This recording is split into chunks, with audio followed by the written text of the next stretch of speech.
Assalamualaikum warahmatullahi wabarakatuh. Perkenalkan, nama saya Indriana Rahmawati dari Prodi Ilmu Administrasi Bisnis kelas H. Di sini saya akan menjelaskan tentang penerapan diferensial dan integral dalam matematika bisnis. Topik pembahasan yang akan saya bahas yaitu yang pertama, definisi, diferensiasi, dan kaidahnya. Yang kedua, penerapan diferensial untuk menghitung elastisitas dan biaya marginal. Yang ketiga, definisi integral dan jenisnya. Dan yang terakhir yaitu penerapan integral dalam menghitung surplus konsumen dan surplus produsen. Yang pertama yaitu definisi diferensial dan kaidahnya. Dalam matematika, diferensial mengacu pada perbedaan infinitesimal atau turunan fungsi. Dan turunan fungsi itu sendiri adalah bentuk fungsi baru dari suatu fungsi sebelumnya. Diferensial ini telah digunakan dalam berbagai cabang matematika seperti kalkulus, geometri diferensial, geometri aljabar, dan topologi aljabar. Ada 5 kaidah diferensial yang dipelajari dalam matematika bisnis. Yang pertama, diferensiasi konstanta, yaitu apabila Y sama dengan K, di mana K adalah konstanta sehingga dy per dx sama dengan 0. Yang kedua, diferensiasi fungsi pangkat, Y sama dengan X pangkat N sama dengan konstanta, sehingga dy per dx sama dengan nx pangkat N-1. Yang ketiga, yaitu diferensiasi perkalian konstanta dengan fungsi. Rumusnya Y sama dengan K dikali V. V sama dengan Gx. Maka dy per dx sama dengan K dikali dv per dx. Yang keempat yaitu diferensiasi pembagian konstanta dengan fungsi. Rumusnya Y sama dengan K per V. V sama dengan Gx, maka dy per dx sama dengan min K dikali dv per dx dibagi V kuadrat. Dan yang terakhir yaitu diferensiasi penjumlahan atau pengurangan fungsi. Rumusnya Y sama dengan U ditambah V, di mana U sama dengan Gx dan V sama dengan Hx.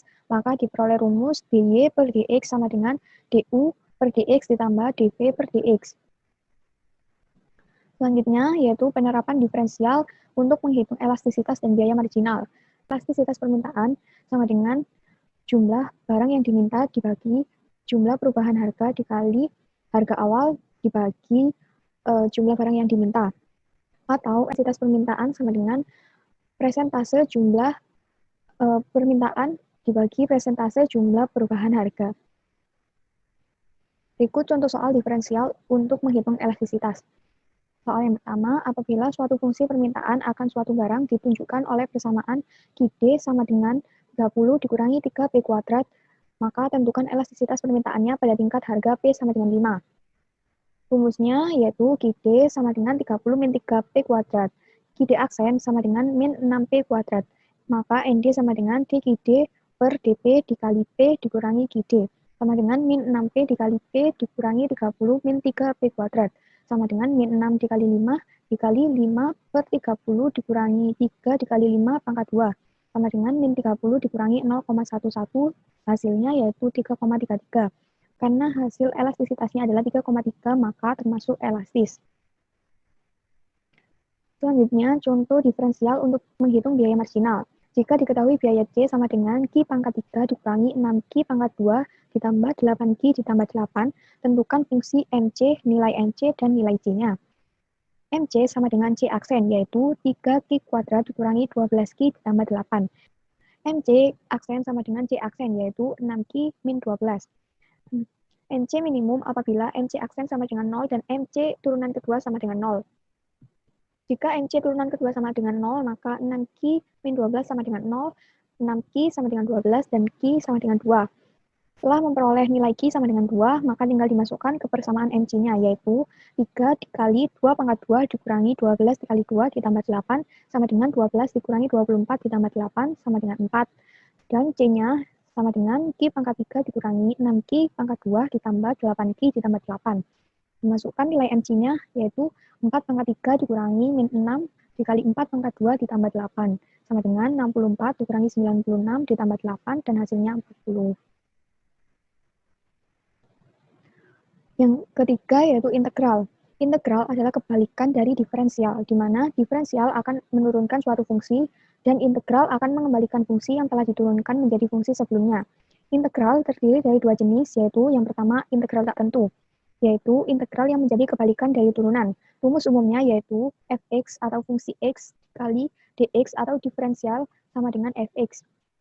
Dan yang kedua yaitu integral tentu, yaitu berhubungan dengan proses mencari luas suatu wilayah yang sudah diketahui batas-batasnya.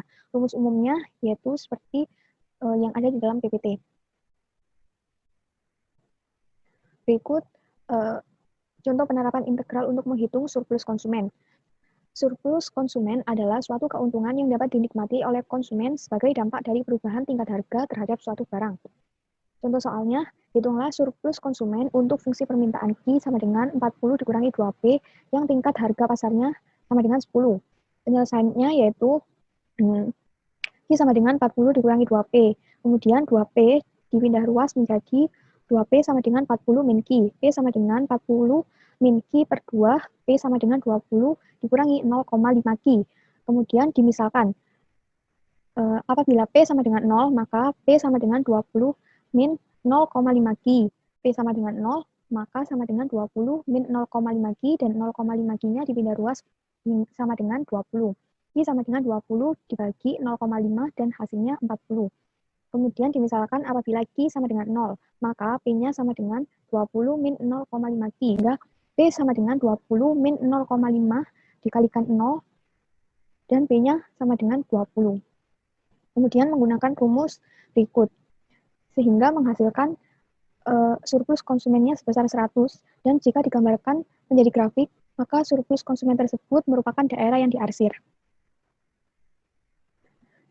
Dan yang terakhir yaitu integral untuk menghitung surplus produsen. Surplus produsen adalah suatu keuntungan yang dapat dinikmati oleh produsen sebagai wujud dari perubahan tingkat harga akan barang yang ditawarkan. Rumus menghitung surplus produsen hampir sama dengan rumus menghitung surplus konsumen, yaitu sebagai berikut. Sekian penjelasan dari saya, kurang lebihnya mohon maaf, semoga bermanfaat. Wassalamualaikum warahmatullahi wabarakatuh.